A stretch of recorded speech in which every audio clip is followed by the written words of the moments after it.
நான் ரெடி, நீங்க ரெடியா? சாதனை திட்டங்களை நிறைவேற்றின தெம்போட, திராணியோட, உரிமையோட உங்ககிட்ட நான் வந்திருக்கிறேன். இப்போ வேட்பாளர்களை அறிமுகப்படுத்தலாமா? என்னதான் நம்முடைய விடுதலை சிறுத்தை கட்சியினுடைய தலைவர் எழுச்சி தமிழர் ஏற்கனவே அறிமுகப்படுத்தி இருந்தாலும், இந்த கூட்டணி கட்சியினுடைய தலைவர் என்கிற முறையில் அதை வழிமொழிந்து நானும் அறிமுகப்படுத்த விரும்புகிறேன். முதல்ல குறிஞ்சிப்பாடி தொகுதியினுடைய சட்டமன்ற தொகுதி, நம்ம வெல்லும் வேட்பாளர் வேங்கையின் மைந்தன் எம்.ஆர்.கே. பன்னீர்செல்வம். தமிழ்நாட்டினுடைய வரலாற்றிலேயே முதல் முறையா வேளாண்மைக்கு பட்ஜெட் தாக்கல் செஞ்ச அமைச்சர் தான் இவர். மண் செழிச்சு விளைச்சல் பெருகி விவசாயிகள் மகிழ்ச்சியா இருக்கிறதுக்கு காரணமானவர். அவருக்கு உதயசூரியன் சின்னத்தில் உங்க பொன்னான வாக்குகள் அளிக்கணும் என்று அன்போடு உரிமையோடு கேட்கிறான். அடுத்து திட்டக்குடி சட்டமன்ற தொகுதி, நம்மை வெல்லும் வேட்பாளர் தொழிலாளர்களுடைய உரிமைகளை பாதுகாத்து அவங்களுடைய நலனுக்காக உழைச்ச சி.வே. கணேசன் அவர்கள். தொழிலாளர் பிரச்சனைகளை தீர்த்தது மட்டுமல்ல, நம்ம இளைஞர்களை திறன்மிக்கவர்களாக மாற்றி மாவட்டந்தோறும் வேலைவாய்ப்பு முகாம்களை நடத்தி லட்சக்கணக்கான இளைஞர்களுக்கு வேலைவாய்ப்பு கிடைக்க செஞ்சவர். அவருக்கு உதயசூரியன் சின்னத்தில் உங்கள் பொன்னான வாக்கு அளிக்கிறேன்னு அன்போடு உரிமையோடு கேட்கிறேன். அடுத்து விருத்தாசலம் சட்டமன்ற தொகுதி, நமது வெல்லும் வேட்பாளர் அருமை சகோதரி பிரேமலதா விஜயகாந்த் அவர்கள். என் ஆருயிர் நண்பர் கேப்டன் விஜயகாந்த் அவர்களுடைய மனைவி. தேசிய முற்போக்கு திராவிட கழகத்தின் பொதுச் செயலாளர். நண்பர் கேப்டன் விஜயகாந்த் உருவாக்கிய கட்சியை துணிச்சலா நடத்தி துரோகிகளிலிருந்து தமிழ்நாட்டை காப்பாற்றணும் என்ற தெளிவாக முடிவெடுத்து உறுதியோட நம்முடைய கொள்கை கூட்டணியில் இணைந்திருக்கிறார். அவரே சொன்னார், சில நாட்களுக்கு 2 நாட்களுக்கு முன்பு அவருடைய அன்பு மகன் விஜயபிரபாகரனுக்கு ஆதரவா விருதுநகரில் பிரச்சாரத்துக்கு போயிருந்தேன். அப்போ பிரச்சார கூட்டத்தில் நான் குறிப்பிட்டேன், அதைத்தான் குறிப்பிட்டார். மக்கள் ஆணையிட்டால் படத்தில் என்னுடைய ஆருயிர் நண்பர் கேப்டன் விஜயகாந்த் அவர்களுக்கு பாட்டு பாடி வாக்கு கேட்டதை ஞாபகப்படுத்தி நாங்கள் பேசியிருந்தேன். அதைத்தான் குறிப்பிட்டு சொன்னார். அவரே அந்த பாட்டினுடைய வரியை எடுத்து, அது தலைவர் கலைஞர் எழுதிய பாடல். ஆற அமர கொஞ்சம் யோசிச்சு பாரு, என் அடுத்த வரும் தலைமுறைய சிந்திச்சு பாரு, ஏற இறங்க பார்த்து எடைகளை போடு, நீ எத்தனுக்கும் பித்தனுக்கும் தடைகளை போடு. இதான் பாட்டு. இன்று சகோதரி பிரேமலதா விஜயகாந்த் அவர்களுக்கு உங்கள் ஆதரவை கேட்டு கடலூருக்கு வந்திருக்கிறேன்.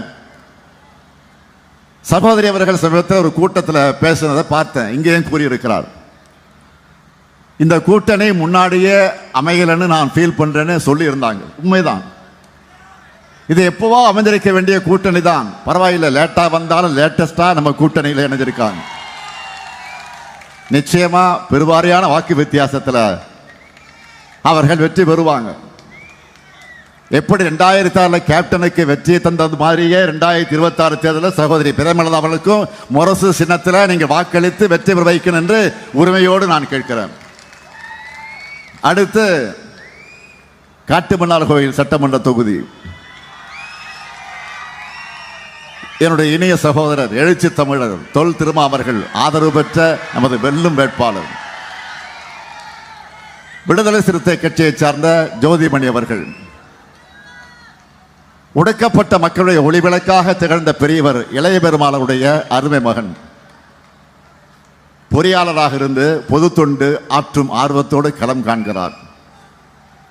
அவருக்கு பானை சின்னத்தில் உங்களுடைய பொன்னான வாக்குகள் அளிக்க வேண்டும் என்று அன்போடு உரிமையோடு கேட்கிறேன். அடுத்து கடலூர் சட்டமன்ற தொகுதி நமது வெள்ளு வேட்பாளர் காங்கிரஸ் பேரியக்கத்தை சார்ந்த AS சந்திரசேகரன் சட்டக்கல்லூரியிலே படித்த காலத்திலேயே காங்கிரஸ் தொண்டராக சேவையாற்ற தொடங்கினவர். இன்றைக்கு தமிழ்நாடு காங்கிரஸ் கமிட்டியின் மாநில செயலாளராக செயல்பட்டு வருகிறார். அவருக்கு கை சின்னத்தில் உங்களுடைய பொன்னான வாக்குகளை அளிக்கணும். அடுத்து சிதம்பரம் சட்டமன்ற தொகுதி நமது வெள்ளு வேட்பாளர் மனிதநேய ஜனநாயக கட்சியினுடைய தலைவர் தமிமுன் அன்சாரி அவர்கள் சிறுபான்மை சமூக மக்களுடைய உரிமைகளுக்காக தொடர்ந்து குரல் கொடுக்கக்கூடியவர். விவாதங்களிலும் ஏன் ஏற்கனவே சட்டமன்றத்தில் ஆணித்தரமாக பேசி தன்னுடைய ஆற்றலை வெளிப்படுத்தி காட்டியிருக்கிறார். அவருக்கு உதயசூரியன் சின்னத்தினுடைய பொன்னான வாக்குகளை அளிக்க வேண்டும் என்று நான் அன்போடு உரிமையோடு கேட்கிறேன். அடுத்து நெய்வேலி சட்டமன்ற தொகுதி நமது வெல்லும் வேட்பாளர் சபா ராஜேந்திரன் அவர்கள் 2006, 2016, 2021 என்று 3 முறை உங்களுடைய குரலா சட்டமன்றத்தில் ஒழித்தவர். நெய்வேலி மக்களோட உயர்வுக்காகவும் தொகுதியின் மேம்பாட்டுக்காகவும் தொடர்ந்து பணியாற்றி கொண்டிருப்பவர். அவருக்கு உதயசூரியன் சின்னத்தில் நீங்கள் உங்கள் பொன்னான வாக்குகளை அளிக்க வேண்டும். அடுத்து பண்டூட்டி சட்டமன்ற தொகுதி நமது வெல்லும் வேட்பாளர் கொள்கை தோழமையாக விளங்கக்கூடிய விடுதலை சிறுத்தை கட்சியை சார்ந்த அப்துல் ரஹ்மான் அவர்கள். நம்முடைய எழுச்சி தமிழர் தொல் திருமா அவர்களுடைய அன்பை பெற்றவர். ஒடுக்கப்பட்ட மக்கள் சிறுபான்மையினரிடையே ஒற்றுமைக்காக பாடுபடக்கூடியவர். அவருக்கு பானை சின்னத்தில் உங்களுடைய பொன்னான வாக்குகளை வழங்கிட வேண்டும்.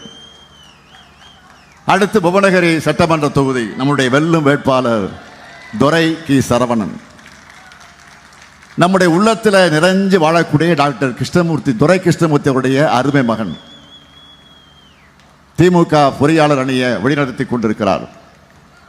சிதம்பரம் மற்றும் புவனகிரி சட்டமன்ற உறுப்பினராக இருந்து மக்களுடைய குரலை எதிரொலித்தவர். ஆக கடலூர் மாவட்டத்தில் 9 வெற்றி உறுதியா? 100க்கு 100 அடிக்கணும். கடலூர் மாவட்டம் தயாரா? இன்னும் சத்தமா தயாரா? 100க்கு 100 தயாரா? இன்னும் சத்தமா? வெற்றி உறுதியாயிடுச்சு. நீங்க உட்காரலாம்.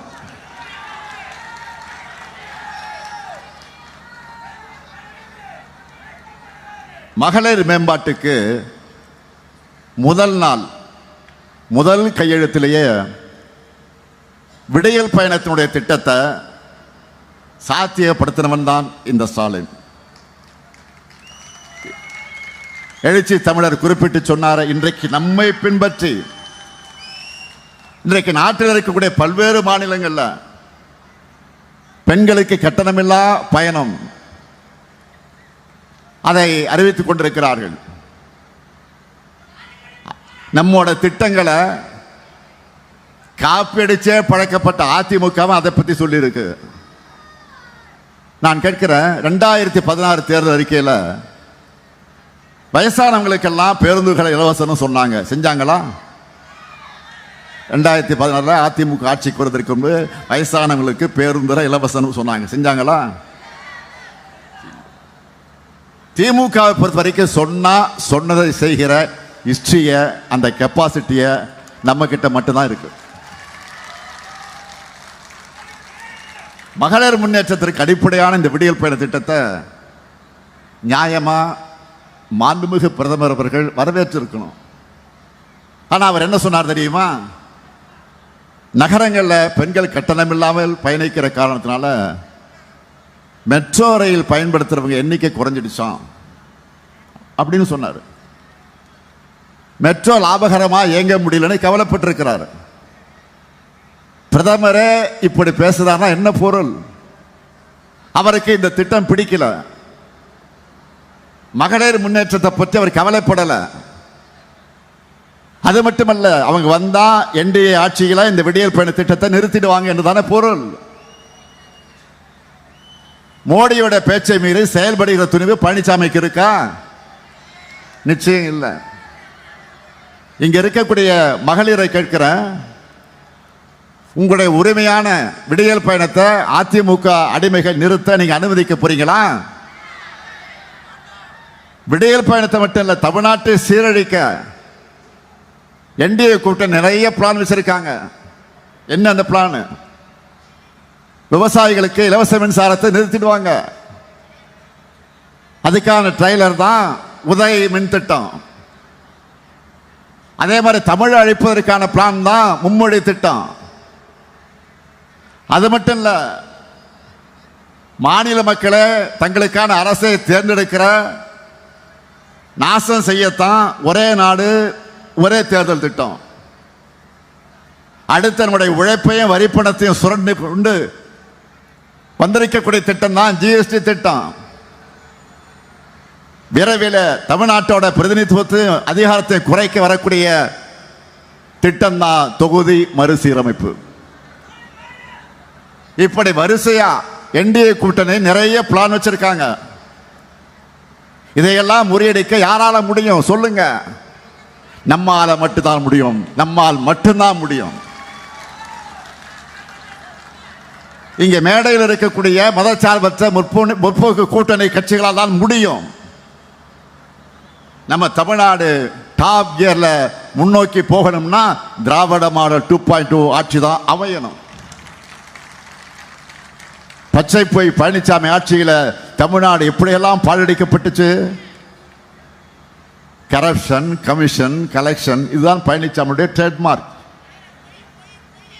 தொழில் தொடங்க வந்த கம்பெனிகள் எல்லாம் வெளிமாநிலங்களுக்கு ஓடுனாங்க. அமைச்சர்களே குட்கா மாமூல் வாங்கினாங்களே, மாமூல் பட்டியல 2 டிஜிபிக்கள் இருந்தாங்களே மாமூல் பட்டியல்ல. பழனிசாமிக்கு தெரியாமல அந்த மாமூல் வசூல் நடந்துச்சு. பழனிசாமி அவர்களை தமிழ்நாடு போதை பொருள்மயமானது உங்க ஆட்சியில தான். பட்டி தொட்டியெல்லாம் போதை பொருள் வித்துச்சு உங்க ஆட்சியில தான். கையை கட்டி வேடிக்கை பார்த்த உங்க பாக்கெட்டுக்கு வந்த மாமூல் எவ்வளவு? இப்படி என்னால பழனிசாமி பற்றி பெரிய லிஸ்டே போட முடியும். நம்ம திராவிட மாடல் ஆட்சியை பொறுத்த வரைக்கும் வளர்ச்சியில கண்ணுங்கருத்துமாக இருக்கணும்னு சிஸ்டமேட்டிக்கா திட்டமிட்டு திட்டங்களை செயல்படுத்திக்கிட்டு இருக்கோம். வளர்ச்சினா எல்லா மாவட்டத்துக்குமான வளர்ச்சியா இருக்கணும்னு நம்ம அரசுல பார்த்து பார்த்து திட்டங்களை செயல்படுத்திக்கிட்டு இருக்கோம். அதுல சிலவற்றை மட்டும் ஹைலைட்டா நான் சொல்ல விரும்புறேன். சிதம்பரத்தில் புதிய பேருந்து நிலையம், பிச்சாவரம் சுற்றுலா மைய மேம்பாட்டு பணிகள், கடலூர் மாநகராட்சி அண்ணா பாலத்துக்கு அருகே கெடிலமாற்றின் குறுக்கே புதிய பாலம், சிதம்பரம் கூட்டு குடிநீர் திட்டம், அருவாள் மூக்கில் கடல் நீர் உட்புகுவதை தடுக்க வெள்ள நீரை விரைவா வடிய அதற்காக புதிய கால்வாய், குறிஞ்சிப்பாடி வட்டத்தில் பெருமாள் ஏரிய தூர்வாரி கரைகளை பலப்படுத்தி கொள்ளலை மேம்படுத்தக்கூடிய பணி, திட்டக்குடியில புதிய கால்நடை தீவன ஆலை, இன்னும் நிறைய இருக்கு. சொன்னா ஒரு நாள் போதாது. நான் மேடைக்கு மேடை சாதனை திட்டங்களை புள்ளி விவரங்களோடு சொல்றேன்ல. நான் கேட்கிறேன், என்றைக்காவது ஒரு நாள், ஏன் ஒரே ஒரு நாள் பழனிசாமி தன்னுடைய சாதனைகள் இதுன்னு பட்டியல் போட்டு பேசி இருக்கிறாரா? என்றைக்காவது ஒரே ஒரு நாள் சொல்றதுக்கு சாதனை ஏதாவது பழனிசாமி இருக்கா? இல்லை. அதனால்தான் அவருடைய பேச்சு என்பது, அவருடைய முழு பேச்சு என்பது முழுக்க முழுக்க பொய்களும் அவதூறுகளும் நிறைஞ்சிருக்கு. அவர் மட்டுமா? அவருடைய எஜமானர்களாக இருக்கக்கூடிய பாஜக கூட எதுவும் சொல்ல முடியல. தமிழ்நாட்டுக்குன்னு எந்த திட்டத்தையும் அவங்க செஞ்சது கிடையாது. செய்கிற வழக்கமான திட்டங்களை கூட எப்படியாவது உருப்படியா செய்யக்கூடாதுன்னு நினைக்கிறவங்க. அதுதான எக்ஸாம்பிளுக்கு எங்கேயும் தேடி அலைய வேண்டியதில்லை, பக்கத்திலேயே. அது நேற்று நடந்திருக்கு. சிதம்பரம் பக்கத்தில் கொள்ளாற்றுக்கு முன்னாடி தேசிய நெடுஞ்சாலையில் 6433 கோடி ரூபாயில் புதுசாக கட்டி இருக்கக்கூடிய மேம்பாலம் திடீர்னு உள்வாங்கியிருக்கு. இதுதான் பாஜக திட்டங்களுடைய குவாலிட்டி. இதனால்தான் அவங்க சொல்லிக்கொள்ள சாதனைகள் எதுவும் இல்லை. முன்னேறி எப்படி போகுதோ பின்னேறும் அப்படியே தான் போகும். தரந்தாண்டு கொச்சைப்படுத்தி பேசுறது பழனிசாமி கோவுக்கு புதுசு இல்ல. ஏற்கனவே லிப்ஸ்டிக் பஸ்ன்னு சொன்னார் பழனிசாமி. அவர் கூட இருக்கக்கூடிய அறவேக்காடுகள் சும்மா இருப்பாங்க. CV சண்முகம், MR விஜயபாஸ்கர், திண்டுக்கல் சீனிவாசன் இவங்க பேசுனதெல்லாம் திரும்ப சொல்றதுக்கு கூட நான் கூசுது. பெண்களை இழிவுபடுத்தக்கூடிய RSS சங்கி கூட்டமா அதிமுக மாறி இருக்கு. இப்போ அண்ணா திமுக அல்லது அமித்ஷா திமுகவாக மாறி இருக்கு. நம்ம திராவிட மாடல் அரசு எண்ணற்ற முற்போக்கு திட்டங்களை செயல்படுத்திக்கிட்டு இருக்கோம். அதனாலதான் பெண்கள் எல்லாம் இன்றைக்கு DMK கவர்மெண்ட் எங்க கவர்மெண்ட் பெருமையோடு சொல்றாங்க. உங்க உரிமை தொகை தடுக்கணும்னு யார் நினைச்சாலும் அந்த சதி திட்டம் தோன்றும் போதே அதை உடைப்பான் இந்த ஸ்டாலின். அதற்கு சாட்சி தான் பிப்ரவரி 13. அந்த நாள் உங்களுக்கு ஞாபகம் இருக்கா? பிப்ரவரி 13 காலையில விடியும் போது அலாரம்